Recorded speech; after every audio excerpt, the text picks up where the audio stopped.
¿Qué tal estáis, gente? Bienvenidos una semana más a los jueves de Neutral, donde tenemos conversaciones con gente súper interesante, siempre más inteligentes que yo, no necesariamente más jóvenes, pero a veces también. En este caso, alguien de mi generación, los millennials. ¡Vamos! Y vamos a estar hablando de un tema que ya sabéis que a mí me fascina y me parece súper importante seguir hablando de ello todos los días de la vida.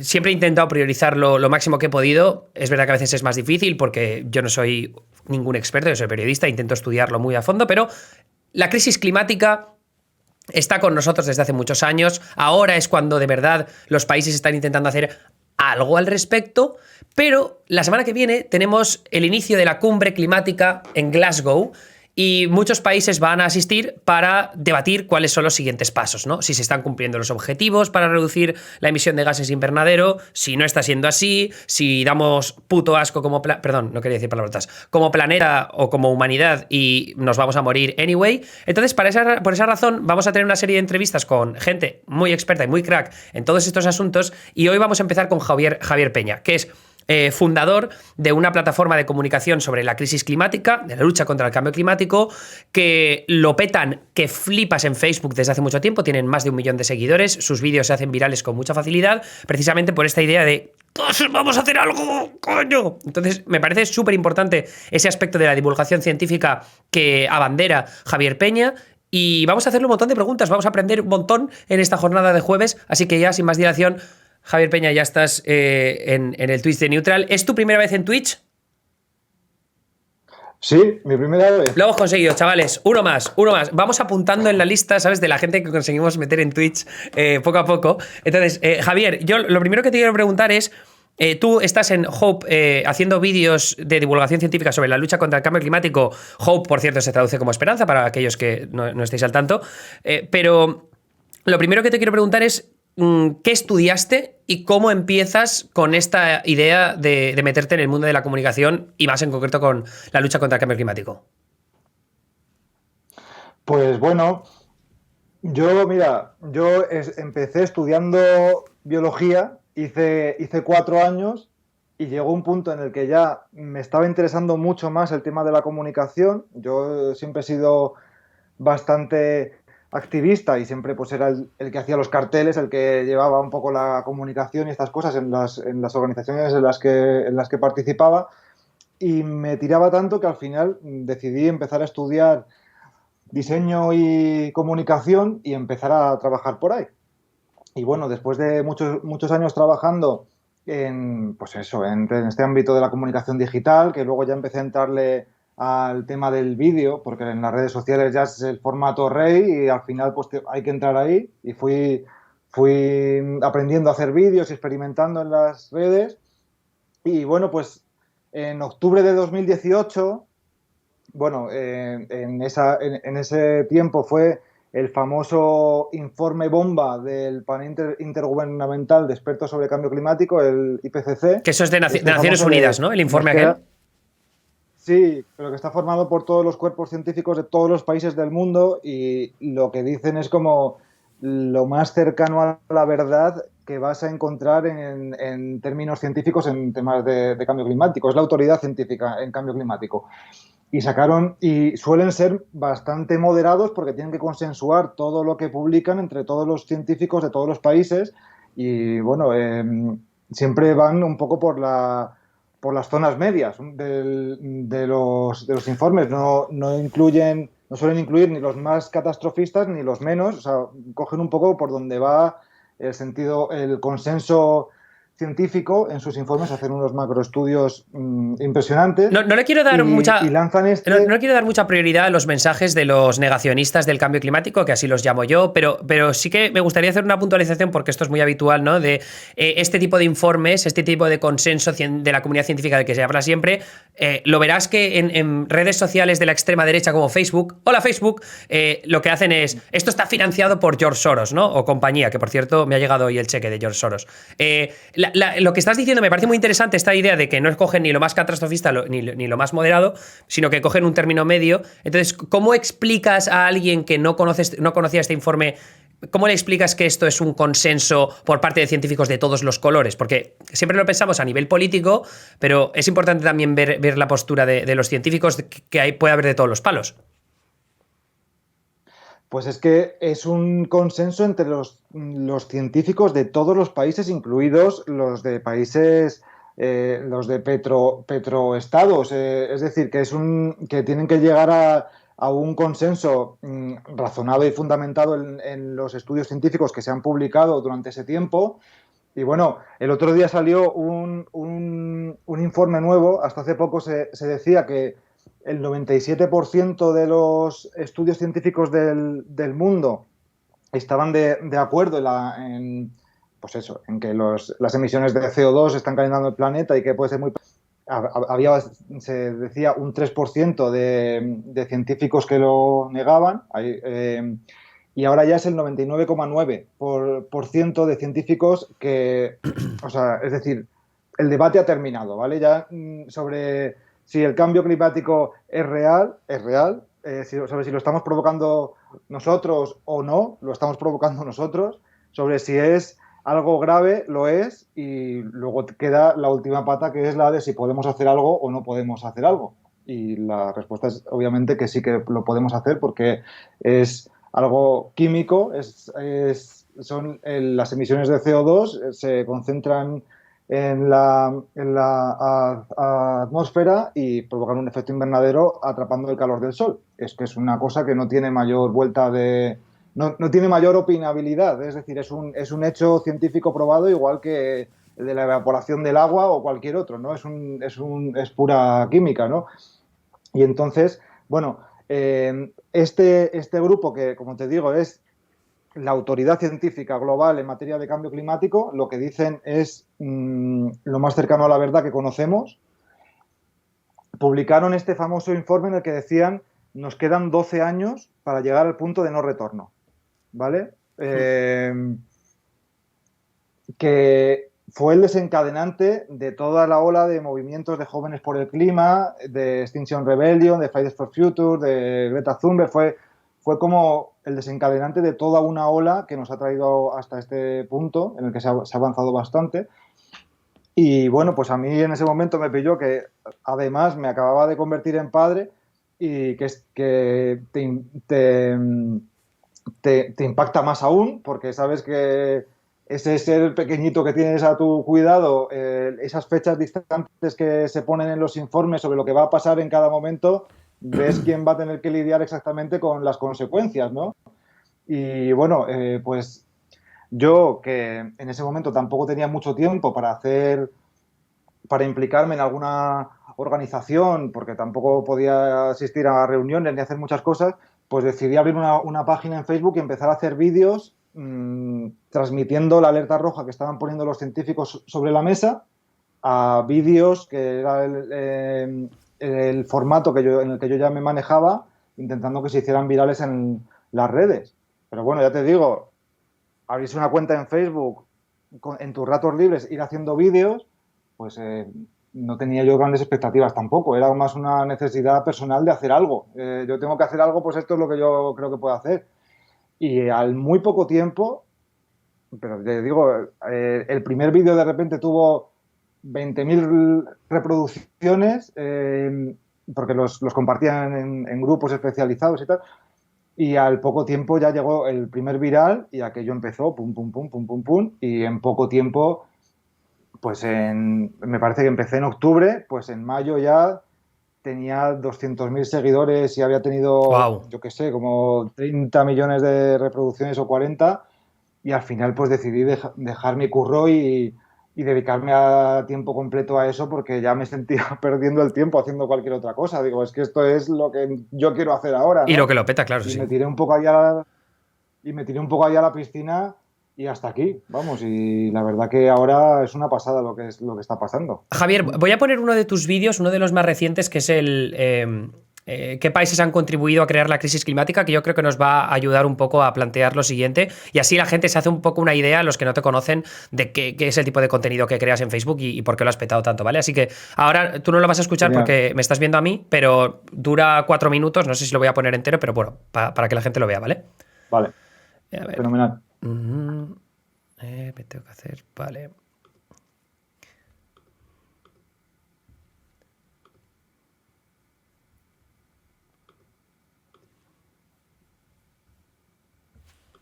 Espera, que no lo escucháis. Dadme un segundo. A ver, aquí.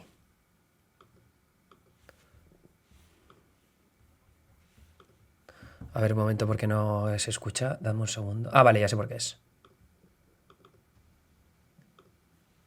Si no me equivoco, ¿ya lo he solucionado? Sí. Ahora se debería escuchar. Thank you very much for your patience. ¿Justicia? Tenemos que empezar por aquí. Estas son las emisiones de CO2 de los países más contaminantes a nivel global desde 1850 hasta hoy. Y este de aquí es el CO2 que podemos emitir si no queremos sobrepasar el límite de seguridad de 1,5 grados y queremos evitar las peores consecuencias de la crisis climática. Vemos claramente el liderazgo indiscutible de Estados Unidos durante todo el siglo XX y aquí vemos, a partir del año 2000, el boom del crecimiento basado en el carbón en China, subiendo de forma espectacular. La mayoría de estas emisiones se deben a la quema de combustibles fósiles, aunque en el caso de Indonesia o de Brasil se deben principalmente a la deforestación. Vale, viendo esto, más de uno podría decir, bueno, esto es una cosa de Estados Unidos, de China, de Rusia, de la India, de los países más grandes. Mi país es pequeño y ya tiene cierta regulación ambiental. Este es un argumento muy utilizado por aquellos que quieren frenar la acción climática de emergencia que necesitamos en todos los países. Pero si miramos las emisiones por habitante, nos llevamos una sorpresa. Vemos que China tiene 1.450 millones de habitantes, mientras que Estados Unidos tan solo 330, Alemania 83 y el Reino Unido 67. Si vemos las emisiones históricas acumuladas por habitante, ni China, ni Brasil, ni la India están siquiera en el top 20. Y por supuesto que ellos tienen que reducir sus emisiones drásticamente.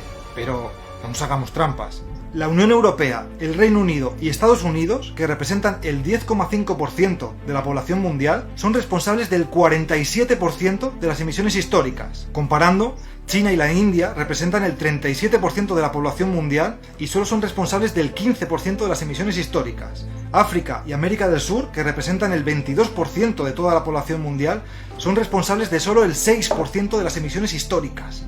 Un ciudadano medio de Uganda, por ejemplo, emite ahora mismo 160 veces menos CO2 que uno de Estados Unidos. Y sin embargo, el país africano está siendo vapuleado constantemente por las catástrofes climáticas asociadas al calentamiento que apenas han contribuido a provocar. Estamos ante un problema que han creado de forma abrumadoramente mayoritaria los países más ricos y que sufren de forma desproporcionada los países del sur global, mucho más golpeados por las catástrofes climáticas, que ya se han multiplicado por 5. Ya hay 3 veces más desplazados por catástrofes climáticas que por la violencia o los conflictos. Y si miramos incluso debajo de tragedias como la guerra de Siria, el auge del ISIS, la crisis de refugiados, vemos la huella de la crisis climática. Varios estudios han confirmado ya que los años previos a la guerra de Siria estuvieron marcados por las mayores sequías de la historia en el país, forzando a 1,5 millones de agricultores y ganaderos sirios a tener que abandonar sus pueblos y migrar a las ciudades del país. En este caldo de pobreza, inestabilidad, aumento de precios de los alimentos, fue en el que surgieron la violencia y el caos.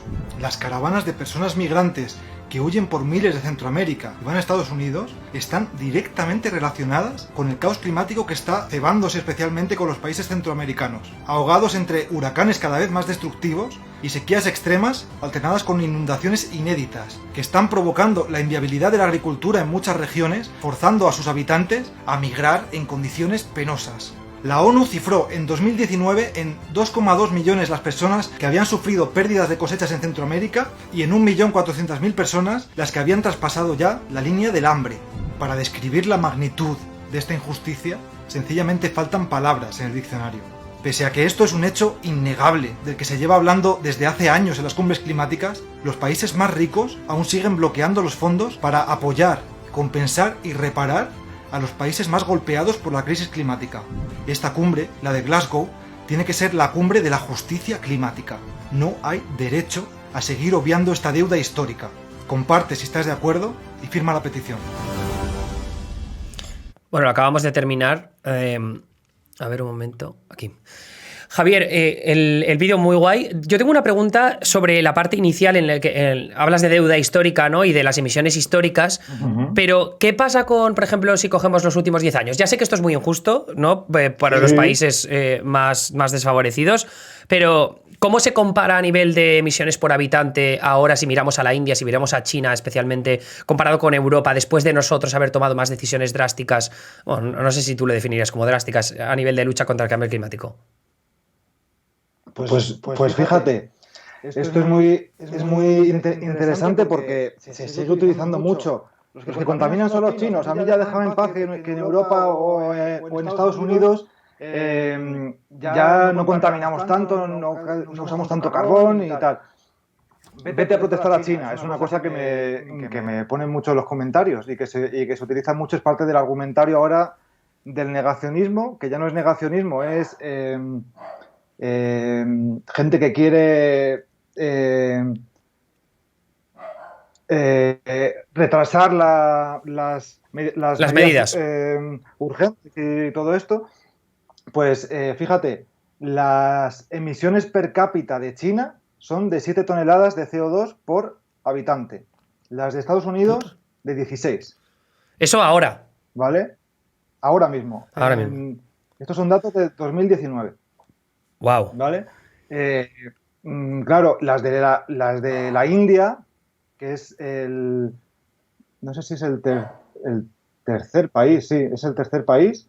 Claro, pero es que tiene 1.300 millones de Claro. Son muchos. Habitantes. Bueno, no sé si por ahí, claro. Es que comparando, claro, Alemania está en el top 10 y tiene 80 y pico millones de habitantes. Que comparado con China, que tiene 1.400 millones, pues es que claro, estás jugando en la misma liga, pero hostias, anda que no hay diferencia en cuanto a la población, ¿no? Y por ejemplo, España está en 5 millones, pero la India está en 1,91. O sea, en 5 millones no, en 5 toneladas España, perdón. O sea, 5 toneladas por habitante en España y 1,9 toneladas en la India, ¿no? Por habitante. En la India. Claro, es que en la India hay cientos de miles de personas que aún no tienen electricidad. Claro. O sea, es que ese es el nivel. Sí, zonas rurales, claro, ¿no? Muy remotas y tal. Claro, pero estamos hablando de cientos de miles de personas. Claro. Claro, el discurso que defienden estos países, que es cierto que hay una parte que tienen razón, por ejemplo, India ha sido un hueso duro en las negociaciones sobre cambio climático, es, claro, mirando las emisiones históricas, dices, claro, vosotros ya tenéis construidas vuestras carreteras, vuestros hospitales, vuestras redes de electricidad, habéis quemado todo el carbono que habéis querido y ahora me decís a mí que tengo el país, una gran parte del país infradesarrollado, que no puedo construir lo que tengo que construir ni quemarlo. Esto no es justo, ¿no? Entonces, bueno, en realidad en los acuerdos sobre cambio climático siempre está contemplado esto en gran parte, ¿no? Los más avanzados son los que tienen que soportar una mayor ambición, claro, porque es que es lógica, claro. Si tienes que construir las infraestructuras básicas para un desarrollo humano medio, pues tienes que construirlas, ¿no? Aquí está también el que se pueden construir de una forma o se pueden construir de otra. Y esto es cierto que tanto China como la India, pues bueno, están abusando muchísimo de quemar carbón, que es la fuente de energía más contaminante que existe, que no tiene comparación con otras. Es mucho más contaminante que el gas natural. Bueno, el gas fósil, que el gas natural es el metano después de pasar por el departamento de marketing, como digo yo algunas veces, que es como gas natural. La verdad es que yo toda la vida, gracias a ese departamento de marketing, he visto el gas natural como algo maravilloso, ¿no? Como un gas limpio y bonito, claro, que llega a casa y que no genera ningún tipo de problema. Es natural. Claro, es natural. ¿Qué estás diciendo? Claro, es un gas fósil, es un combustible fósil, igual que el petróleo, que a los combustibles fósiles los llaman jugo de dinosaurio, ¿no? Que es como toda la materia orgánica que se ha ido acumulando en el subsuelo, que se transforma al final en carbón, en petróleo y tal, pues que de repente la coges, todo el carbono secuestrado durante millones de años y lo quemas en 100 años, ¿no? Entonces, el equilibrio ambiental salta por los aires, claro, porque nunca se ha producido un cambio de temperatura tan rápido en la historia geológica de la Tierra. Y cuando se producen cambios tan rápidos es cuando se producen las extinciones masivas, que ya hemos tenido 5, porque las especies no se pueden adaptar a las nuevas condiciones. Si el cambio climático va yendo poco a poco, como suelen ser, porque el clima siempre cambia, el clima siempre va produciéndose una glaciación, un periodo los ciclos, ¿no? interglacial, pero claro, si es lento, pues hay algunas especies que se extinguen. Ahí tenemos a los mamuts y a a la megafauna que vivía hace 20.000 años, pero la mayoría se pueden adaptar, las especies se pueden mover y se pueden reestructurar los ecosistemas.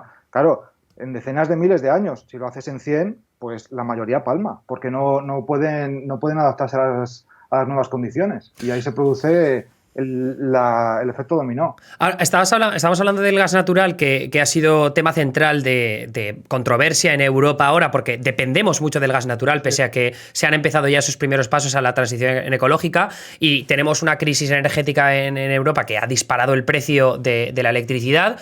Entonces, yo ahí te quería hacer 2 preguntas. La primera tiene que ver con algo que creo que he visto en uno de tus vídeos, sí, lo he visto en uno de tus vídeos, pero lo comentaba una de tus compañeras, que hablaba de esta idea de que en Europa pagas siempre por la fuente de electricidad más cara, ¿no? Sí, eso es acojonante. ¿Cómo funciona exactamente eso? Porque yo no lo conocía y me parece... me parece tan bestia como lo del impuesto al sol que en un momento había en España y que siempre he pensado que era un absoluto disparate. Claro. Pues sí, es un cálculo que se hace para calcular el precio al que se paga el kilovatio, pues que se paga todo, el precio de la luz lo fija la fuente de energía más cara que entra en el... ¿Pero cuál es la lógica detrás de eso? Entonces, pues que se forren las eléctricas, es que no hay ninguna otra lógica. La es verdad, que no tiene ningún sentido. No lo puedo comprender, no lo puedo comprender porque, claro... está Iberdrola con las concesiones con las concesiones hidroeléctricas que están ya amortizadas, que te cuesta nada producirlo y de repente sube el precio del gas y te venden la electricidad que generan con los pantanos a precio de gas, que cuesta 50 veces más. Y todo eso son beneficios limpios a la saca. Es así. Y luego beneficios también para nuestros enemigos geopolíticos como Rusia, y no tan enemigos, pero bueno, con países como Argelia, ¿no? Que no son parte de la Unión Europea. Claro, es que había mucha gente que de alguna forma intentaba vincular la crisis energética a las renovables. Como estamos pagando mucho ahora porque claro, nos hemos puesto tanto con la transición a las energías limpias, que ahora mira lo que pasa. Dices, pero chico, si ya tienes las energías renovables que son las más baratas del mundo, son las más limpias y con el almacenamiento, con las baterías, ya no hay ningún impedimento para descarbonizar completamente toda la electricidad. Eso ya en realidad hay muchos países que tienen una electricidad que es en más de un 99% de energías limpias, como ahí tenemos Escocia o Costa Rica o Noruega, que lo tienen y funciona, ¿sabes? Y ya no hay ningún impedimento técnico, ¿vale? Y entonces ahora dices, el gas que de repente escasea porque parece ser, hay muchas explicaciones ahí, pero parece que la más plausible es que con el parón del coronavirus de repente se ha pedido mucho más, ¿no? La gente sale a las calles, mucha más demanda, ¿no? Tan rápido y claro, y los productores no han previsto tanta demanda rápida y de alguna forma hay escasez y no se puede cubrir ahora un aumento tan rápido de la demanda. Dices, es el gas, o sea, ahora mismo es la fuente de energía más cara que tenemos en el mix. Depende de otros países, de Rusia que te tienen en la mano porque de repente te cierran el grifo y te dejan y te quedas vendido, claro. Sí, o sea, te pueden chantajear y te pueden pedir lo que les dé la De gana. hecho, ¿no? se hablaba Estás en sus de manos. que Rusia había estado chantajeando a Europa con el Nord Stream 2, ¿no? Que es este oleoducto que va desde, o gasoducto que va desde Rusia hasta Europa, en concreto hasta Alemania. Estaba esperando a una aprobación por parte de las agencias reguladoras alemanas. Entonces decían, bueno, ahora está cortando el grifo Rusia a través de Gazprom, ¿no? Que es esta empresa que nos suministra, nos abastece de gas natural a Europa. Y ha dicho Putin ahora, que ha sido esta semana además, ha dicho, vale, os vamos a dejar más para que se regulen los precios, porque es que si no te cargas la demanda. Porque si suben demasiado los precios, la gente no comprará tanto gas natural, nosotros estamos con un desastre encima y Rusia al final termina heredándolo también. Claro, sí. Claro, pero es que es eso, es que es como el argumento definitivo para impulsar las renovables, ¿no? Es como las puede producir cada país en su territorio, puede ser independiente energéticamente, son más baratas y, bueno, el pequeño detalle de que no nos llevan a una catástrofe climática que desestabiliza toda nuestra sociedad y que genera millones de muertos, aparte de la polución, ¿no? Que respiramos, nos hemos acostumbrado ya a que es normal ir por una ciudad y respirar aire que mata, porque mueren todos los años 8 millones de personas por respirar aire contaminado. Y joder, pues si no tuviésemos otra alternativa, pues lo entiendo, pero es que la tenemos. Y encima es más barata. Es que ya los argumentos para retrasar la transición se están quedando obsoletos. Y bueno, ya están cambiando muchas cosas. Ahora mismo, hace unos días salía la noticia de que ya en cuanto a los fondos financieros, hay un compromiso de desinversión en los combustibles fósiles por parte de los fondos financieros que representan el Producto Interior Bruto de Estados Unidos y de China juntos, que van a sacar ese dinero de los combustibles fósiles. O sea, se está acelerando mucho el entender que es una tecnología que forma parte del pasado, que es cuestión de tiempo que sea sustituida por una tecnología mejor y además mucho más eficiente. Y bueno, pues que no... ¿Quién quiere invertir en algo que de repente puede que dentro de 5 años esté en la quiebra total? Pero también es verdad que ahora que con toda la crisis que tenemos encima, yo leía un artículo en Bloomberg hace poco que lo que había pasado era al contrario, ¿no? Que muchísimos inversores estaban metiendo de repente dinero en combustibles fósiles y en carbón y en gas natural porque veían el momento de aprovecharlo porque hay una crisis energética. Ahora me voy a poner del abogado del diablo, que es algo que te he prometido que quería hacer un poco para retarte con las preguntas que te harían aquellos que están en contra de esta transición ecológica tan veloz. Pero claro, lo que hemos visto en Europa a partir de después de este verano, de esa recuperación económica después de la pandemia, que la gente sale más a las calles, por tanto ha habido una demanda mayor de todas las fuentes de energía, pero claro, lo que se ha visto es que con la transición ecológica se ha ido demasiado deprisa. Y este verano había muchas plantas eólicas me parece que era en el norte de Holanda, ¿no? Que no ha soplado demasiado viento este verano y por eso ha habido unas carencias también en esa parte de esa fuente energética. Yo sé que tú defiendes esta idea de vamos a invertir en el almacenamiento de energía a través de baterías y demás historias, pero... O sea, no da tiempo a instalar todas esas baterías o todos esos almacenamientos de energía en el cortoplacismo. Entonces, ¿estarás de acuerdo conmigo en que hemos ido muy rápido en esa transición energética, al menos en estos años, pero que podemos hacerlo más un poco a medio plazo? ¿Cómo me defenderías esa postura? En absoluto, estoy de acuerdo en que hemos ido demasiado rápido. Creo que es todo lo contrario. Había que haberlo hecho esto... pero no juegues. Un momento, no juegues con el había que haberlo hecho. Te hablo con el contexto actual. Vale. En el contexto actual, no estamos yendo demasiado rápido, estamos yendo demasiado despacio porque se nos acaba el tiempo y seguir emitiendo CO2.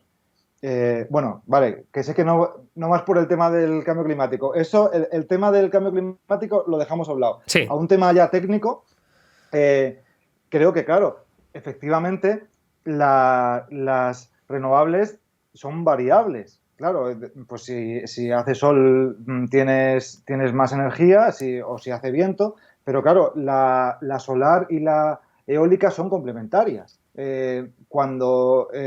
¿Sabes? Cuando hace muy buen tiempo suele hacer más sol y cuando hay tormentas sopla más el viento, y creo que es un problema de una transición inmadura. Es decir, si nos diésemos más prisa, tendríamos más distribuida los dispositivos, los paneles solares, Claro. los aerogeneradores, y tuviésemos una red más interconectada y podríamos satisfacer la demanda siempre, y luego invirtiendo mucho en las tecnologías de almacenamiento, como las baterías, el hidrógeno verde, todos los sistemas de bombeo y soltar luego agua cuando lo necesitas. Hay un montón de soluciones bastante bien pensadas y muy ingeniosas que se pueden usar. De hecho, mira, hay un macroestudio que sacó la Universidad de Stanford en el que detallaban la viabilidad de los sistemas energéticos de 140 países del mundo al detalle, con su media de condiciones meteorológicas, con todo esto, y detallaban que era completamente viable tener un sistema energético, no ya solamente la electricidad, incluyendo todo el transporte, la industria, las calefacciones, todo eso en 2035, que técnicamente era ya viable y que daba tiempo a tenerlo ya plenamente operativo en 2035, y que era una cuestión de voluntad política, que se podía sostener perfectamente que se podía satisfacer la demanda sin tener cortes de luz los 365 días del año solo con energías limpias y almacenamiento. Es decir, y hay cientos de estudios en esa dirección publicados en las revistas científicas más importantes que lo detallan. Pues eso, los jefes de la sección de energía, no sé cómo se dice, el del departamento de energía de universidades, los mayores expertos de este tema que lo corroboran. Es decir, ya no hay la tecnología ha avanzado muchísimo, lo de las baterías está siendo una revolución total, está cayendo el precio en picado, casi igual que como cayó el precio de la solar y de la eólica del 2010 al 2020, que bajó un 90% el precio, una barbaridad. Wow. Y bueno, es un problema que ya es de voluntad, no es técnico, y justamente es al revés de lo que defendían esa gente.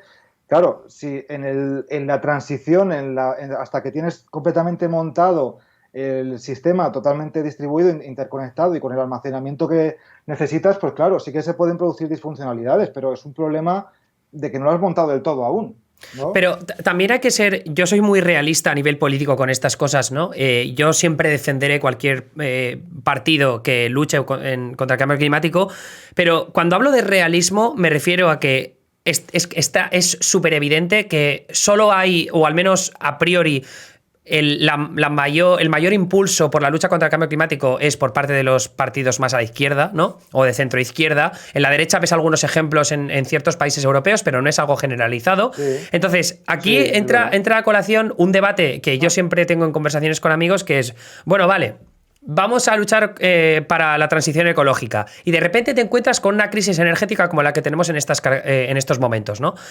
¿Cómo le explicas a la gente que no ha vivido el cambio climático, las consecuencias del cambio climático con los desastres naturales que estamos viendo más potenciados a raíz de ello en los últimos años, demostrado a nivel científico? El tema es que, claro, si tú eres un partido político que tienes que justificar la transición ecológica con todo el problema al nivel de precio de electricidad, a nivel de desastres naturales y whatever, si esa gente toma esas decisiones que son muy impopulares, luego pierden elecciones y no pueden seguir tomando ese tipo de decisiones. Entonces ahí hay que intentar nivelar, ¿no? Equilibrar un poco las decisiones que son realistas para luego no perder elecciones y que le das el mando a un partido que no va a hacer ni de broma lo que se debe hacer. Ya, claro, ahí yo creo que es donde se ve la diferencia entre políticos y líderes, ¿no? Cuando un líder tiene la evidencia científica en la mesa, encima de la mesa, y que la tienen todos y cada uno de los presidentes y de los líderes globales, porque todos reciben los informes del IPCC detallados y encima traducidos para políticos como cambio climático para dummies, ¿no? O sea, como Sí. que lo ponen bastante claro. La obligación moral que tienen ellos, más allá de sus cálculos electorales, es la de hacer lo correcto y tomar las medidas necesarias. Además, claro, aquí está lo de si se hace bien o si se hace mal. Claro, tú puedes, por ejemplo, hay una medida que ha llegado ya al Congreso de Estados Unidos y que tiene cierto apoyo bipartidista. No sé en qué punto está ahora, pero se ha debatido varias veces. Aún no está cerca de tener la posibilidad De ser aprobada, pasarse, ¿no? pero es la renta climática, ¿no? Es una idea que consiste en ponerle un precio al CO2 aplicado a todos los productos. Entonces, y que va subiendo cada año. Lo que consigues es que los productos con más carga de CO2 cada vez sean más caros, y esto incluye a los combustibles y a todos los productos más contaminantes, y lo que se recauda con el impuesto ese no se lo queda el Estado, sino que se redistribuye en partes iguales a todas las personas del país, ¿no? Entonces, lo que consigues ahí es un premio para la gente que toma opciones más ecológicas, que van a recibir, va a subir el precio de ciertos productos, pero al final, si intentas consumir cosas que no tengan una alta huella de CO2, el dinero que vas a recibir cada trimestre en tu cuenta va a ser mayor del sobreprecio que has pagado por algunas cosas. Y los recalcitrantes que se aferren a, pues yo quiero ir en un SUV todoterreno y hacer todo lo que... y seguir con un consumo alto en CO2, pues van a tener que pagar más que lo que reciben. Y eso sería una forma de desactivar pues las resistencias estas que surgen cuando se hacen mal, como lo de los chalecos amarillos en Francia, que de repente subes el combustible y la gente no lo puede pagar y se rebela porque no me jode que me subas el combustible porque no me llega, porque no llego a final de mes. De todas maneras, luego, Javier, tengo una mala noticia, creo. Estoy casi seguro que sé a qué medida te refieres, pero se la han cargado ya. No estará en el plan por un amigo que tenemos en común que se llama Joe Manchin, el senador de West Virginia. Dijo que no estaba dispuesto a que eso pasara. senador de Exxon. Senador de Exxon. Así que lo siento mucho, pero sí, suena fantástico, pero no va a ningún lado. Eso, no va a salir. Lo que está pasando en Estados Unidos no tiene nombre, de verdad. O sea, toda la agenda climática de la primera potencia mundial bloqueada por un senador que se forra con el carbón y que le paga la campaña a las petroleras, que no sé si lo viste, que a los lobistas de Exxon, de la petrolera, les hicieron una encerrona y les grabaron en Skype haciéndose pasar por unos admiradores suyos o una cosa así, no sé cómo era la historia, y los tíos se soltaban y decían, bueno, vamos, con Trump ha sido esto la barra libre, ni en nuestros mejores sueños, y no cuántos, y le preguntaban por Joe Manchin y decían, es nuestro kingmaker. Nos reunimos con él todas las semanas y es que es nuestra pieza clave y tal, y le pagamos la campaña. Y lo decían, fue un escándalo. Ahí se ha quedado y este tío sigue con su escaño, eso sigue siendo legal y es una cosa que es para no sé qué, o sea, para hacer cosas que no se pueden decir en este caso, o sea, entiendo, no sé si estoy de acuerdo, o sea, puede ser que es lo que estabas definiendo tú era el carbon tax, que era el impuesto sobre el carbón, porque tengo entendido tax, pero potenciado de alguna forma, ¿no? Pero con la renta climática. Hay muchas formas, pero es el carbon tax es el impuesto al carbono, que tú lo puedes poner y lo puedes recaudar y gastártelo como gobierno luego lo que quieras. Pero la forma de desactivar las resistencias que decías, que hay un grupo, bueno, hay muchos economistas que han firmado esto como una de las medidas clave para llegar a tiempo, porque si va subiendo muy rápido el impuesto, o sea, el precio del CO2, pues la gente al final va comprando lo más barato, que pasa a ser lo más ecológico, en lugar de lo que pasa ahora, que para comprar cosas ecológicas pues tienes que poder permitírtelo en muchos casos, ¿no? Entonces es esta cuestión de jugar a favor de la mayoría social para desactivar las resistencias al cambio. Claro, en este caso el argumento que usaba Manchin para convencer a Biden que no incluyeran ese tipo de medidas era que al final quienes terminaban pagando más de la cuenta eran las clases medias o las clases con menos recursos, ¿no? Porque de alguna manera tenían que pagar, si tenían coches más antiguos, pues tenían que terminar pagando más. Es algo que de alguna forma termina llegando el trickle down economics, pero a la inversa, que los impuestos que parece que van a ayudar a la lucha contra el cambio climático al final la terminan pagando los de siempre, ¿no? Bueno, yo creo que eso no es cierto. Si ves la distribución de las emisiones de CO2 según la renta, es desproporcionado. El 10% más rico genera el 50% de las emisiones. Vale, eso te lo compro, pero también es verdad que a los de las rentas más altas no les cuesta tanto pagar ese tipo de consumo como a los más pobres. ¿Sabes? O sea, yo lo que digo es que como Biden se había comprometido a no subirle los impuestos a todos aquellos que ganaran menos de $400,000 al año, esto ya en el momento que es como que estás incumpliendo una promesa. Esto es lo que le dijo Manchin, ¿no? Que en cierta parte tiene razón, pero al mismo tiempo era una medida que tenía mucha lógica. O sea, tú no puedes crear un país parecido a Europa significativamente si no haces una subida de impuestos, aunque sea ligera, en las clases medias. O sea, es imposible. Y luego, fíjate, yo creo que si les hubiesen dicho a los agricultores de California que están teniendo que arrancar los árboles porque no tienen agua, o a los ganaderos que están vendiendo todos sus rebaños porque no tienen pasto para darles de comer, o que los están vendiendo y se están yendo a la ruina, yo creo que si les hubiesen dicho a esa gente hace 10 años que si pagaban un poquito más de algunas cosas iban a evitar eso, creo que esa era la decisión que hubiesen tomado. Claro, yo creo que ahí el problema es que estás jugando siempre con hipotéticos, que no son hipotéticos porque está demostrado a nivel científico, ¿no? A lo que me refiero es a nivel de mensaje político es muy difícil vender eso, pero es que esto va a pasar en 10 años y dicen, ¿a mí qué me cuentas? Yo de momento me está yendo de puta madre, ¿no? Claro, sí.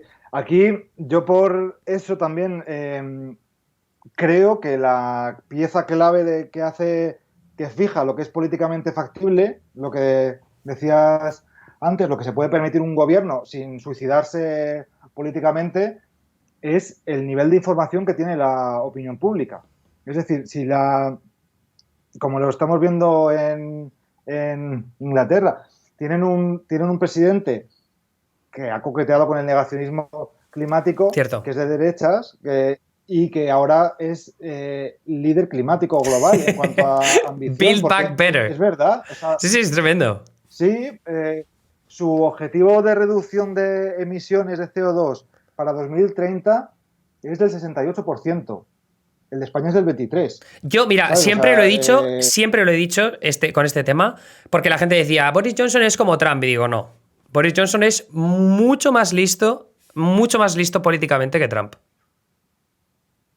Y la ciudadanía de su país tiene una conciencia ecológica muy superior a la de otros países y demanda eso. Y al final los partidos tienen que responder a la demanda si quieren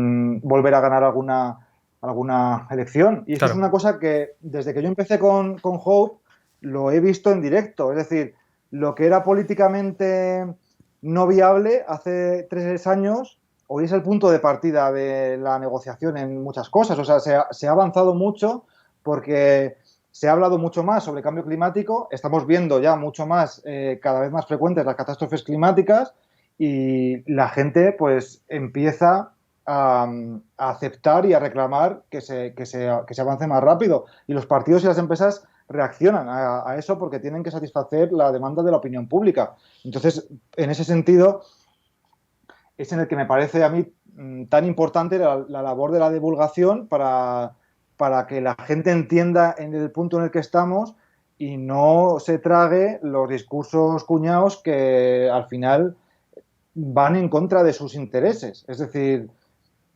seas de la ideología que seas de la clase social que seas, si de verdad entiendes lo que está pasando con el cambio climático, lo que está en juego, te conviertes en activista activista climático. Y es una cosa que se ha visto con las asambleas ciudadanas que se han montado en varios países, como en Francia y en UK, que cogen a 100 personas elegidas por sorteo, según estatus sociales, profesiones, etcétera, cogen una representación significativa de la población del país, la llevan al Congreso y reciben información durante muchos días de los mejores científicos del país que les explican lo que sabemos sobre el cambio climático, cuál es la situación actual, cuáles son las expectativas y cuáles son las soluciones que tenemos encima de la mesa y lo que pasa con cada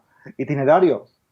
Y esa gente luego tiene que redactar como una propuesta de ley de acción climática y lo que sale es muy parecido a lo que decimos nosotros. Es decir, incluso con el tema de la carne o con estos temas, hay que promover una reducción del 50% de consumo de la carne en no sé cuántos años, incrementan la ambición. Es un problema de información. Da igual la ideología que tengas, si entiendes esto, es que es en defensa propia. Pero Javier, yo en este caso, o sea, entiendo perfectamente esta idea de, sobre todo, la postura de los activistas climáticos, de que tenemos que cambiar el estilo de vida y que hace falta mucha más información ahí fuera para que la gente sea consciente de los cambios en el estilo de vida, lo que pueden terminar haciendo para bien, para el planeta, ¿no? Pero ahora, volviendo a ponerme del lado del abogado del diablo, yo te quería decir, yo no quiero que me digas cómo tengo que vivir mi vida, ¿no? O sea, esto lo vimos con el tuit tan polémico de Alberto Garzón sobre el tema de la carne. Yo, por ejemplo, lo critiqué y me cayeron bastantes palos, pero... Sí. Aquí volvemos a lo del mensaje político. Me parece muy complicado decirle a la gente deja de comer menos carne o recicla todos los días y demás. Me parece complicado porque a nivel de mensaje político, cuando sabemos que está pasando tantas mierdas con las eléctricas, ¿no? Que vemos la influencia que tienen las grandes empresas, las grandes corporaciones o los ricos en este caso, me parece muy polémico exigirle algo a aquellos que ya tienen problemas para salir adelante, para pagar las facturas a final de mes. Entonces... ¿cuál es tu postura sobre esta idea de que los políticos tengan que decirle a la gente, oye, mira, hay que cambiar nuestro estilo de vida? ¿Crees que realmente es un mensaje político que hay que defender desde ya, que hay que decirle a la gente, oye, hay que cambiar la forma en la que comemos carne, hay que abrazar otro tipo de dietas, hay que coger menos el coche? ¿Cómo lo vendes tú? Pues yo creo que es una cuestión de sociedad. Más allá del individuo está la sociedad. Y cuando estamos en una situación de emergencia como la que estamos, es decir, pues lo acabamos de ver con la pandemia. Yo no quiero que me digas cómo vivir mi vida. Pues si es en el interés general, sí. Te tienes que quedar en casa estos tiempos, tienes que llevar mascarilla, tienes que tener este tipo de comportamientos, porque es una cuestión de salud pública. Y con el tema del cambio climático, ahora estamos en la opción de la información.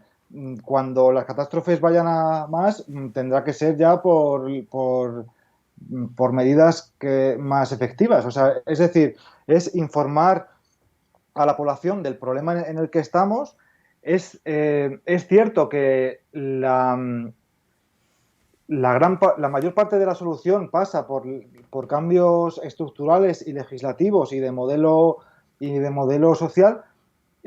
Pero los comportamientos también tienen que cambiar. No, esto no vale con decir es que son las empresas las que contaminan. Bueno, las empresas venden cosas que consumen personas y si las personas, es decir, mientras sigamos consumiendo este nivel de carne que no se puede sostener a nivel planetario, porque para producir una unidad de proteína de carne hace falta, ahora no me acuerdo el dato, pero era como 60 veces más superficie de tierra que para conseguir una unidad de proteína vegetal. Es decir, y estamos viendo cómo se está deforestando el Amazonas para cultivar piensos, para alimentar al ganado de todo el mundo. Claro. Y las emisiones asociadas a la alimentación ya son el 24% del problema. Pues hay que intervenir ahí. Hay que intervenir con cambios estructurales que cambien la forma en la que cultivamos, la forma en la que en la que cosechamos y en la que nos relacionamos con la tierra, y eso tiene que ser a nivel profesional y con incentivos y con leyes y con todo esto, porque Claro. hay mucha parte del problema que es por pura estupidez. Es decir, hay... Ahora, a ver si lo encuentro. O sea, yo te lo preguntaba más por esta idea de, oye, hasta que mi gobierno no tome decisiones estructurales, yo estoy votando, puedo estar votando, pongo aquí la imagen de cualquier votante que está concienciado sobre el cambio climático, ¿no? Y dice, oye, yo estoy votando por un partido que lucha contra el cambio climático, que tiene en su programa ideas para cambiar, pero oye, si no están tomando esas decisiones, ¿por qué tengo que ser yo? Cuando yo ya he puesto mi voto, porque encima tengo que ser yo el que cambia drásticamente su modo de vida. Y aquí no me meto solo en la carne, que sé que están hablando en el chat ahora mismo, ¿no? De lo de carne roja, que al final los que consumen carne roja, esto es evidente, son la gente con un mayor poder adquisiticio y que no tienen problemas para llegar a final de mes. Sí. Pero oye, también es el transporte en coche, que tu coche es más antiguo, tira más dióxido de carbono. O sea, hay muchas otras formas del estilo de vida que están exigiéndole a la gente que cambie y no, eso es lo que no me parece justo, ¿sabes? A ver, es cierto que, pues sí, es verdad que la gente con más poder adquisitivo tiene más poder de elección. Claro, a eso me refiero. De cambiarse de coche y de tener la dieta que le dé la gana porque no tiene ningún problema, ninguna limitación de dinero, ¿no? Pero yo, o sea, a ver, a nadie se le pide que ande sobre pinchos ni que duerma en un colchón de ascuas. O sea, yo no como carne y me considero una persona muy feliz, ¿sabes? Y que vivo una vida muy plena y no me pasa nada, ¿sabes? Es decir, y lo hago porque una vez que entiendes las consecuencias de tus actos, pese a que a mí me gusta la carne y mi vecino le encanta hacer barbacoas y cuando lo huelo digo, qué cabrón, qué envidia me da, cómo me comí ahora.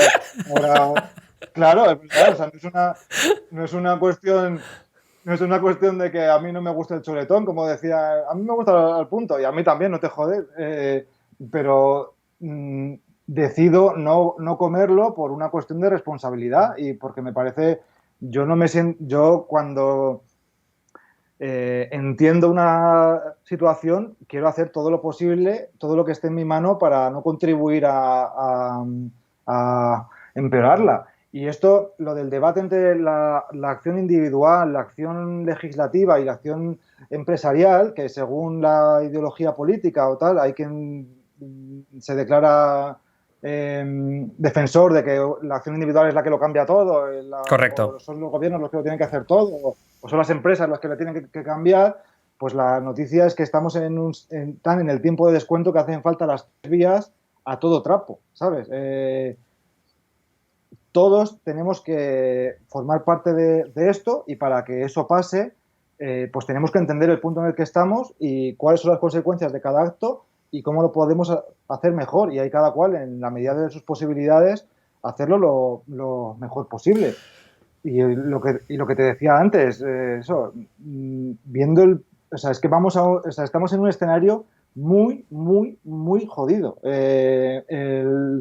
El tiempo que tenemos en años se cuenta con los dedos para dar un giro de timón, porque estamos activando puntos de no retorno, que de no retorno significa de no retorno, a partir del cual se nos va de las manos la historia, que ya por mucho que reduzcamos, la naturaleza empieza a activar un efecto dominó que acelera el calentamiento, aunque dejásemos de quemar petróleo ya. O sea, que estamos en un punto que lo dice mucha gente. O sea, nunca ha habido un momento de la humanidad más trascendente que este. Estamos en el tiempo de descuento y si no tuviésemos esos puntos de no retorno, podríamos plantearnos la acción más gradual, tenemos más tiempo y todo esto, pero es que el permafrost ártico, que cubre un 25% del hemisferio norte, contiene más carbono,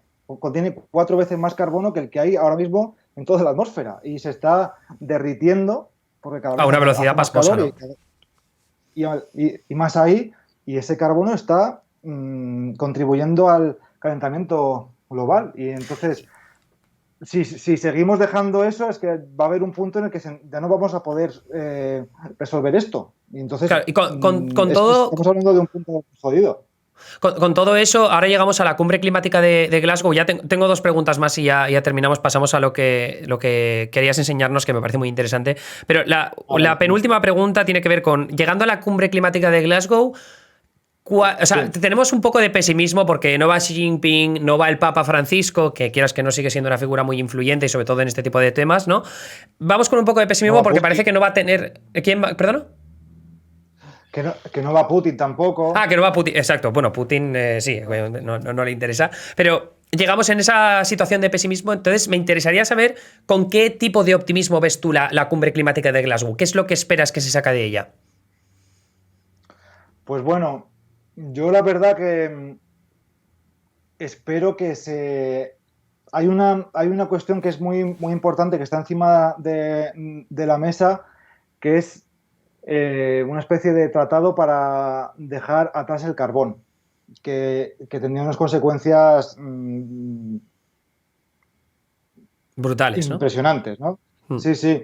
Que ahí China, que es el principal consumidor de carbón del mundo, acaba de dar un paso muy importante que acaba de prometer que va a dejar de financiar el carbón en Cierto. otros países para su consumo, y este es un punto que tiene unas repercusiones muy bestias, ¿eh? Porque es con diferencia la mano grande que financia el carbón. Ahora justo acabamos de ver que con esto de la crisis energética, pues ha dicho que a quemar carbón como locos para las calefacciones y para todo esto. Bueno, y para Pero encender las bueno, fábricas que las están apagando. y para encender las fábricas, que son las fábricas del mundo, claro, sí, sí.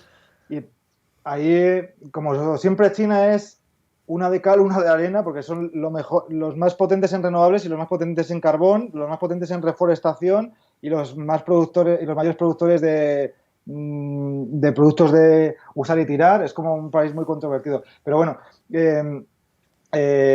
creo que se podría llegar a fraguar una actualización del Acuerdo de París que llegue a poner algún tipo de mecanismo de control o de regulación, y que se podrían anunciar incrementos en la ambición climática. Luego hay un acuerdo también muy importante, que es el de la reducción del metano, que están ya hay muchos países dentro, para reducir un 30% las emisiones de metano que se producen, bueno, por las fugas de gas natural y por la ganadería y bueno, y Cierto. por Las algunas vacas otras son cosas, pero las que más emiten son metano, las... ¿no? Sí, sí, pero esas son las principales, que eso sería también muy importante si se cumpliese. Y luego hay un punto muy importante que tiene mucho que ver con el vídeo que has puesto al principio, que es el del Fondo de Justicia Climática, que lleva coleando muchas cumbres climáticas y parece que podría llegar a aprobarse en este punto, que es un fondo internacional de 100.000 millones para apoyar a los países más golpeados por la crisis climática en su reconstrucción tras los desastres, y para apoyarles en la transición. Porque claro, Claro. no solo son los más pobres, sino que además están siendo vapuleados constantemente con huracanes, con sequías y con todo, que les hacen retroceder de golpe 15 años, y encima además tienen que hacer la transición y están bastante noqueados. Y así, como decía en el vídeo, se está fomentando la emigración a unos niveles muy bestias, claro. Entonces, Y has, yo has enumerado creo... tres, has dicho el compromiso para reducir el carbón, el compromiso para reducir el metano y el compromiso con la justicia climática, sobre todo para los países más desfavorecidos, ¿no? Sí, esos para mí son los más claves, que podemos esperar movimientos. El de reforzar el objetivo de mantenernos debajo de 1,5 grados, que es actualizar el Acuerdo de París y aumentar la ambición, y esto sí. Y luego también hay encima de la mesa que hay muchos países que se han sumado ya. Pues por ejemplo, el compromiso para eliminar la venta de coches de combustión en 2030, que hay muchos países que lo han Lo han firmado. suscrito ya. Luego hay un pacto de protección de los bosques tropicales que también se están subiendo muchos países y bueno, pues que estas cumbres son un catalizador de estos acuerdos a los que a lo mejor no se suman todos, pero se suman muchos y tienen Claro. impactos muy, muy importantes. Entonces yo Eh, para mí esos son los puntos en los que me voy a estar fijando.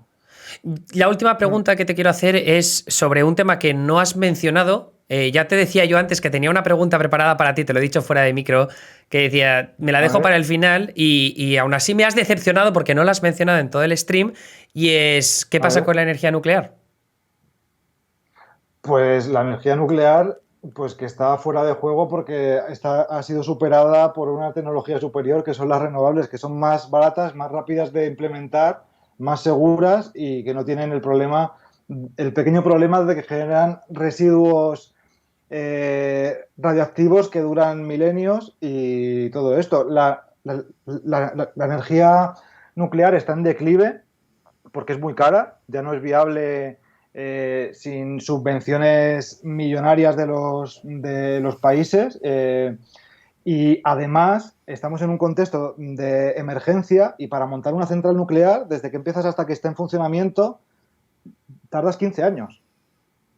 Tengo Eh, muchos activistas de la energía nuclear que no estarían de acuerdo en absoluto con esa postura. O sea, lo que sí que también se está avanzando mucho a la tecnología de la energía nuclear para hacerla bastante más barata. Segura, es muy segura, pese a que yo creo que ha habido mucha polémica con Fukushima y con Chernobyl, pero yo creo que la trascendencia que se ha hecho de esos dos casos creo que es exagerada. O sea, no. En este caso, bueno, Chernobyl, tío, estuvo a un tris de reventar del todo Sí, pero y provocar Chernobyl una es un catástrofe caso de la hostia. súper excepcional de un problema de Bueno, sí, burocracia, de sistema político. Fukushima Fukushima que ahora ya están haciendo homeopatía nuclear, que están diciendo que lo tiran al mar porque como se disuelve, pues eso no pasa nada. Porque ya no pueden almacenar todo el agua que están utilizando para mantener eso así. Y bueno, yo entiendo lo de que es una fuente muy, muy, muy fiable, que te da energía de forma continuada y todo esto, pero es que, a ver, cuando llegue la energía nuclear de fusión, cuando sea una opción viable, pues podremos verlo. A mí me encantaría que hubiese un maná energético y que no hubiese que preocuparse de nada. Y que no contaminase, que fuese barato, pero de momento no lo hay. Hay muchas promesas, que las promesas en cuanto a innovación en la energía es una cosa que se da mucho, se descubre lo del el reactor de tritio que están cerca de conseguirlo, ¿vale? Pero es que aún no es una opción viable. Los microreactores estos que hay que son más seguros y todo esto, pues aún son muy caros y tampoco, según tengo entendido, no son tampoco una opción a escalar ahora mismo, ¿no? Como que son tecnologías incipientes y es que lo tenemos que poner este año, el que viene, el próximo y el otro, o sea, a gran escala, y ahí las renovables son imbatibles. Y la Agencia Internacional de la Energía, que ha sido siempre acogeado mucho de defender los intereses de los combustibles fósiles y de la nuclear, se está rindiendo a la evidencia y dice que las renovables van a tener un crecimiento exponencial y que van a sustituir al resto de fuerzas y que están preparadas para asumir toda la demanda. Y que es el organismo, es la autoridad internacional en materia de energía. Y bueno, pues y no es sospechosa de ser ecologista, precisamente, la verdad. Es una cuestión ya, aparte de la urgencia climática, es una cuestión ya de mercado, en realidad. O sea, ahora mismo en Texas hay proyectadas la instalación del equivalente a toda la red eléctrica española en renovables. Cierto. O sea, lo han pedido ya. O sea, y pues fíjate Texas lo progresista que es en cuanto al en cuanto a la política, ¿no? Bueno, pero también es verdad que la crisis energética que tuvo tuvo Texas fue un mix de problemas que tuvieron con las minas de carbón y luego también con los paneles solares y con la energía eólica, ¿no? Que recordemos que se congelaban los molinos eólicos, que no era ese el principal foco del problema, ¿no? Que al final, como Texas dependía tanto del gas y de las minas de carbón. Sí, pero me refiero que fue equiparable cuando veías las estadísticas de cómo había cambiado la curva de la energía de las diferentes fuentes, se veía que que las fuentes eólicas y solares también habían reducido bastante su trabajo, ¿no? Evidentemente la dependencia del carbón crea un problema, pero a lo que me refería yo con este tema que te quería sacar... Había escuchado yo eso, lo de que... ¿Cómo? Perdón, espera, que no había escuchado yo lo de que se congelasen los aerogeneradores. No lo entiendo mucho, la verdad. O sea, Noruega está lleno de aerogeneradores. Con los molinos eólicos lo que pasó es que hubo ciertas de las fuentes, no que se congelaran los molinos como tal, que hubo muchas fake news al respecto de que se congelaran, sino de que la transmisión de lo mismo, esto ya no sé si es a nivel, no recuerdo si era a nivel de los generadores, de los propios molinos o de los equipos de transmisión que había con ellos, pero sí que hubo un descenso bestial en todos los ámbitos de la energía, y a la eólica era una de ellas. Esto... Te puedo enviar un enlace luego para que lo... Pero vamos. Sí, vale. Pues no lo sé, pero vamos, que los paneles, o sea, la fuente de energía de la Estación Espacial Internacional son paneles solares que soportan variaciones térmicas. Bueno, claro, pero en este caso, evidentemente, en este caso te hablo de paneles solares que no están preparados para esas condiciones, ¿no? Bueno, claro. Sí, o molinos eólicos que tampoco están preparados para ese tipo de clima porque están en Texas, ¿no? O sea, ese es el asunto. Claro, sí. Eso es lo que pasa cuando tienes una infraestructura que está preparada para un clima que ya no existe. Exacto, ¿no? exacto. Que de repente eso pasa con todo, claro. Sí. Que todo de repente falla porque no está preparado para eso, claro. Sí, que luego se veía también con las tuberías que explotaban en las casas, ¿no? También porque no estaban preparadas para ese tipo de frío. Ahí se empezaron a dar cuenta del problema del cambio climático. Vale, pues dejando al lado ya todo el tema de la energía nuclear, que ya a ver si algún día te puedo invitar con una persona que sea más experta en ese ámbito, a ver si podéis tener un debate que me parecería fascinante, porque es un tema que siempre me ha gustado muchísimo. Porque es interesante ver, ¿no? Que en el activismo climático, pese a que existe la opción de la energía nuclear, también hay gente que tiene muchas reticencias, ¿no? Como las tienes tú, que me parece... O sea, no te voy a negar las reservas que puedes tener con ello, aunque yo también me considero una persona que defiende la energía nuclear, pero puedo ser convencido de lo contrario. Entonces, ahora quería preguntarte sobre este proyecto que tenéis en marcha, que habéis lanzado justamente esta semana en Kickstarter, que es una serie para concienciar sobre la lucha contra el cambio climático. Entonces, háblame un poco, no sé si quieres que enseñe primero el vídeo o que hables tú primero y luego enseñemos el vídeo. Como mejor te parezca, no sé, como prefieras. Venga, voy a poner el vídeo y luego hablo contigo. Pon el vídeo, venga, sí. Vale. Vale, genial. Voy a ver si lo puedo poner aquí ahora. Dame un segundo. A ver. Vale. Atención porque acaba de... Esto lo ponemos aquí, esto aquí. Y ahora te quito de aquí. Ahí está. Al cuadrilátero, el conjunto verde, la ciencia, la esperanza, el futuro de la vida en la Tierra, la posibilidad de actuar para frenar la crisis climática y ecológica a tiempo. A ver qué tal funciona, porque es menuda racha, Manolo. Y efectivamente, Paco, y atención porque ya está aquí, imbatible, el campeón, la codicia, los intereses de una ínfima minoría, el corto plazo, la inacción, el petróleo. Un vídeo de el está un poco antes. Bueno, pues no parece que vaya a haber sorpresa. Comienza por... Si quieres te paso el enlace por aquí. Vale, perdonad chicos, que me han dicho que este no es el enlace correcto. No, el tráiler lo tengo, es el otro vídeo, ¿vale? Es justo el que hay después, ¿no? A ver, un segundo. Nunca se ha hecho una serie sobre el cambio climático, ¿no? Ese. Vale, ya lo tengo. Ese.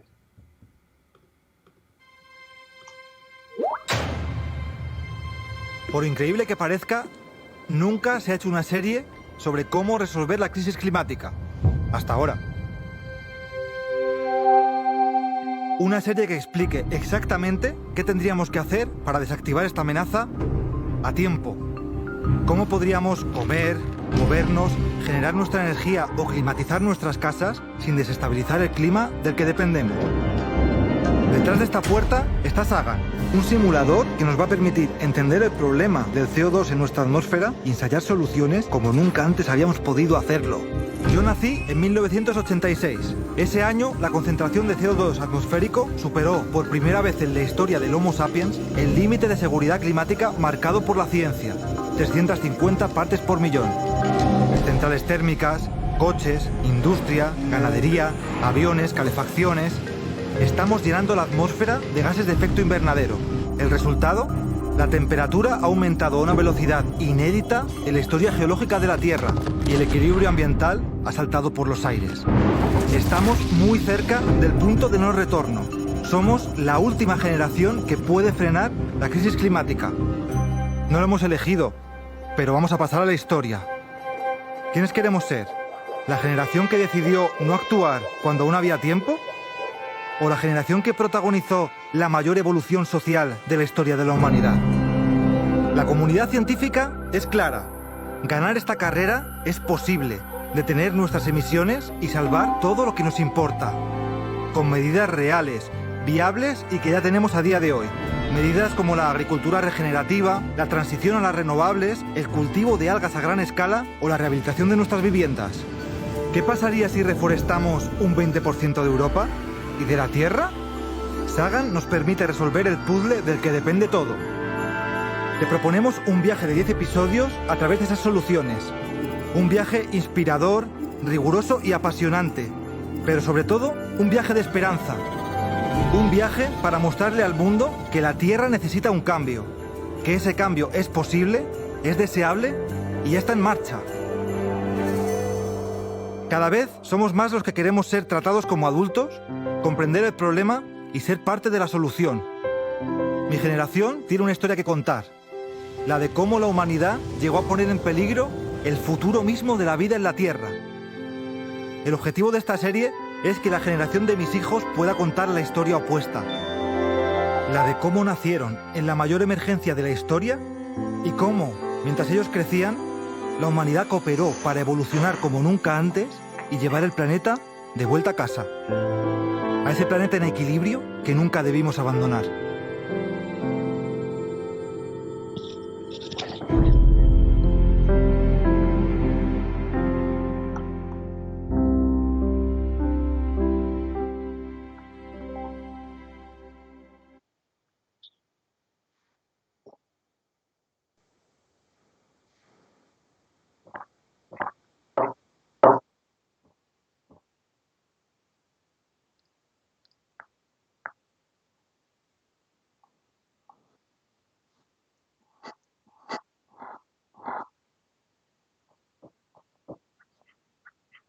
Perdón. Nada, estaba diciendo que ha conseguido a través de este vídeo la épica, que es el asunto de poner la música y que te erice la gallina de piel no es fácil, porque yo he hecho muchos vídeos y no es nada sencillo encontrar la canción perfecta.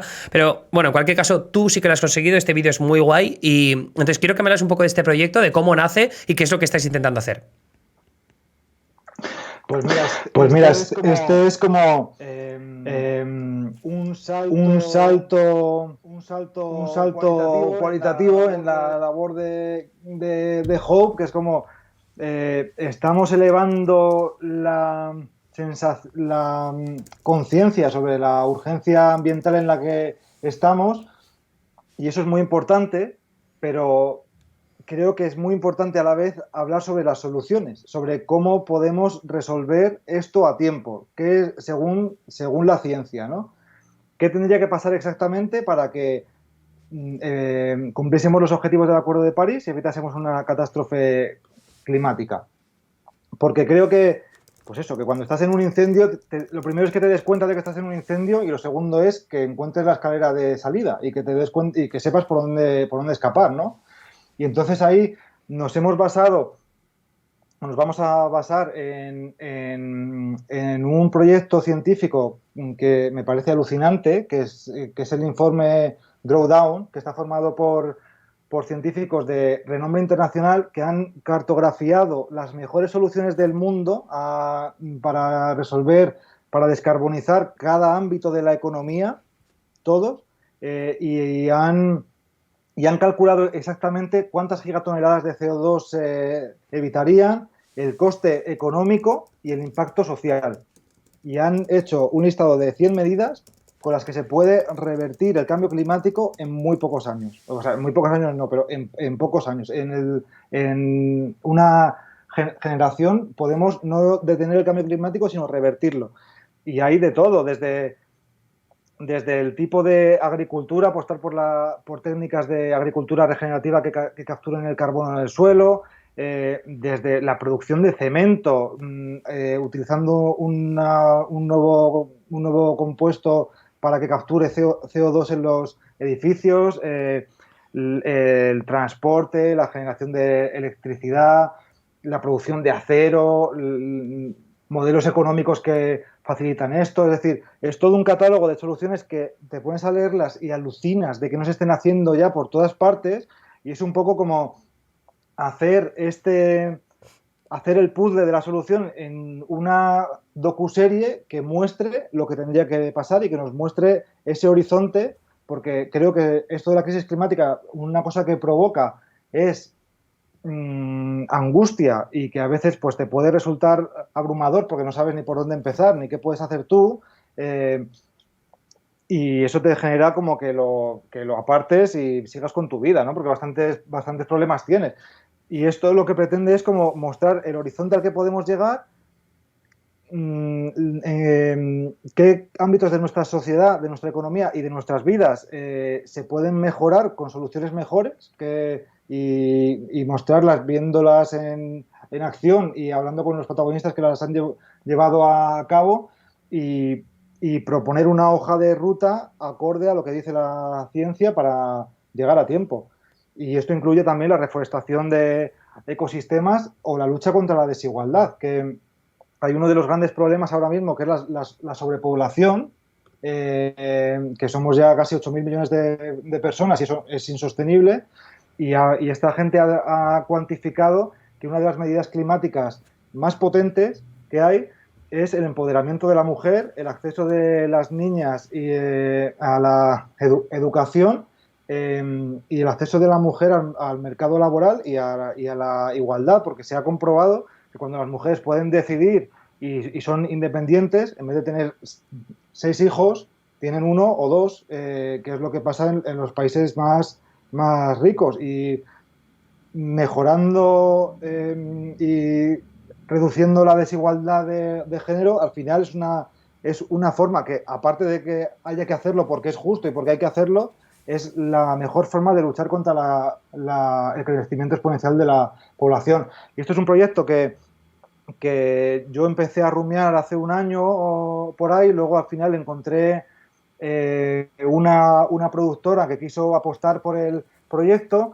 y ahora estamos lanzando un crowdfunding para financiar la fase de desarrollo, hacer todos los guiones, hacer todo el proyecto a fondo, empezar a rodar, y luego ya empezar a vender los derechos de emisión a las plataformas y a las televisiones, pero con cierta independencia financiera que nos garantice no tener que venderle de primeras a una plataforma la serie que sea suya, y que luego al final tengas que callarte si te dicen esto mejor no. Claro.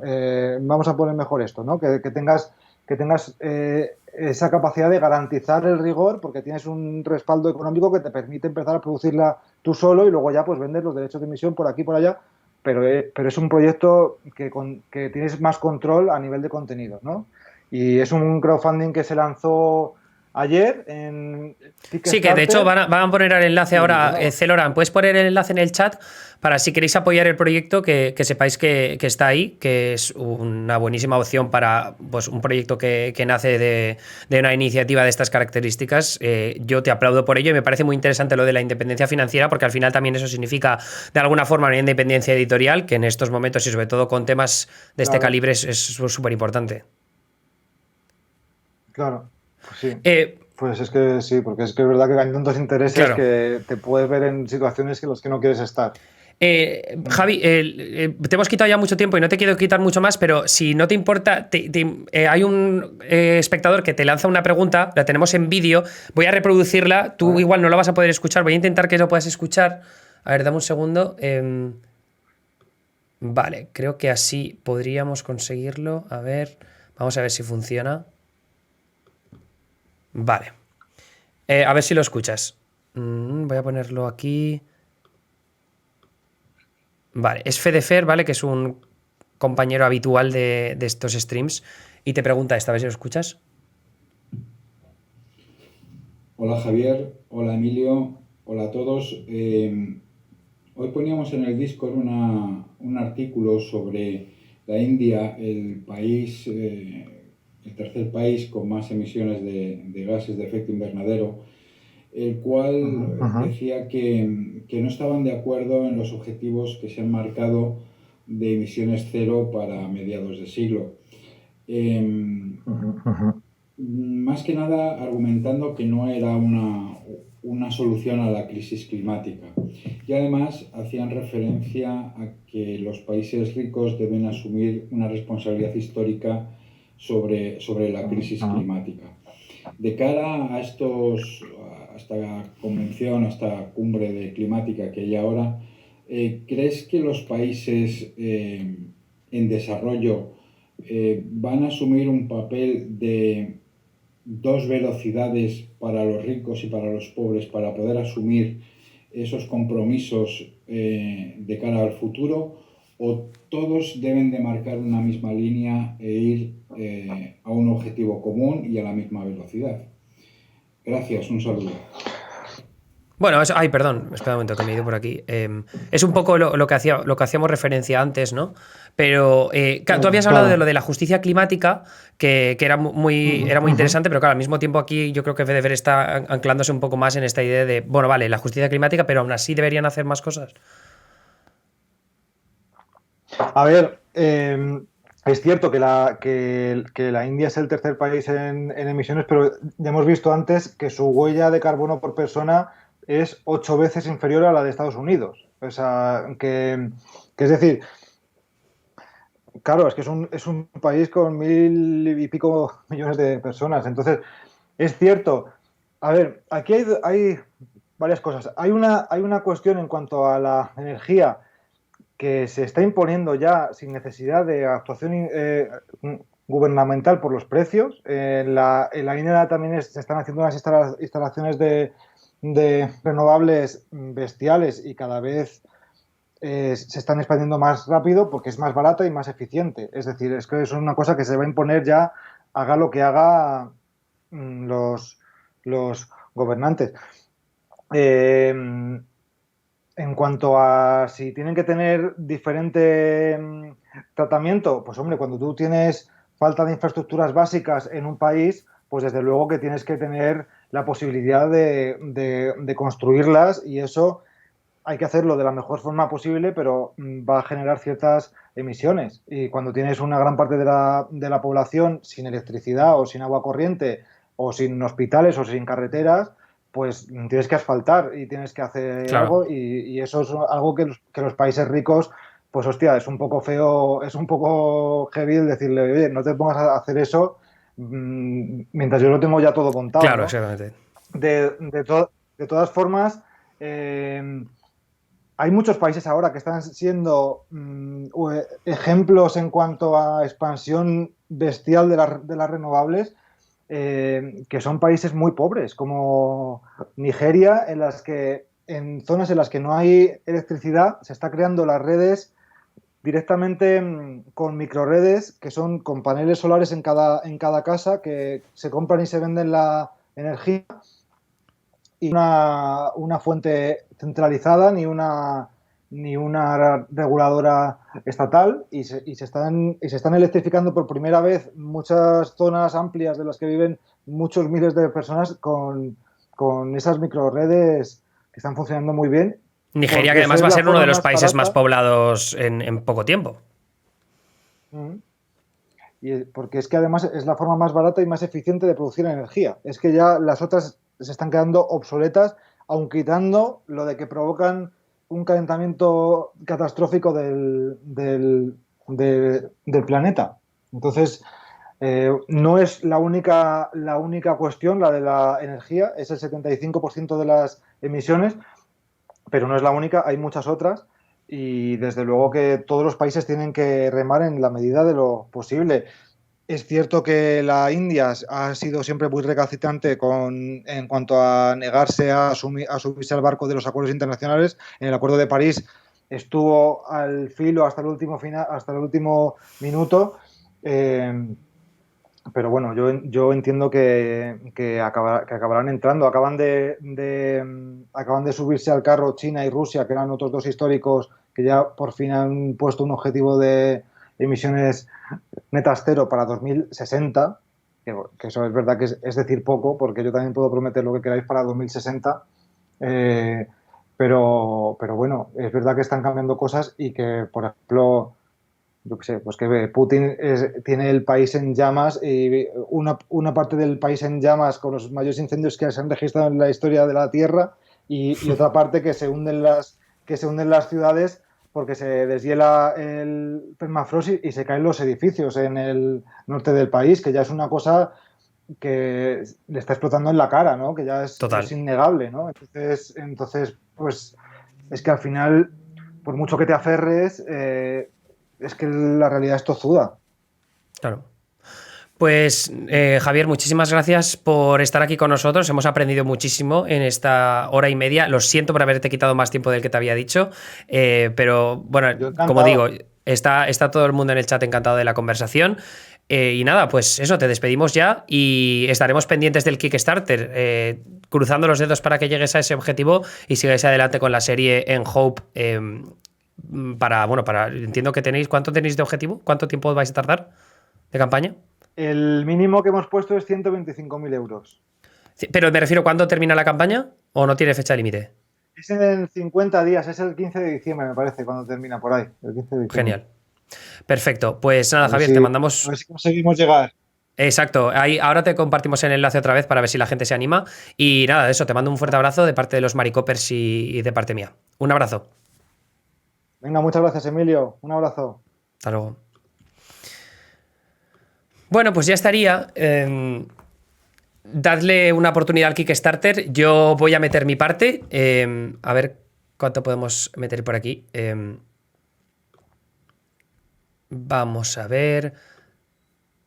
Vale, yo voy a meter 25 pavos y todos los demás meted lo que queráis, pero todo lo que sea participar con el proyecto, bienvenido sea. Y nada, eso es todo por mi parte. Os mando un besito y nos vemos mañana en mi stream esa vez para hablar de cine. Ya está. That's all. Bona nit. Bye. Bye. Bye.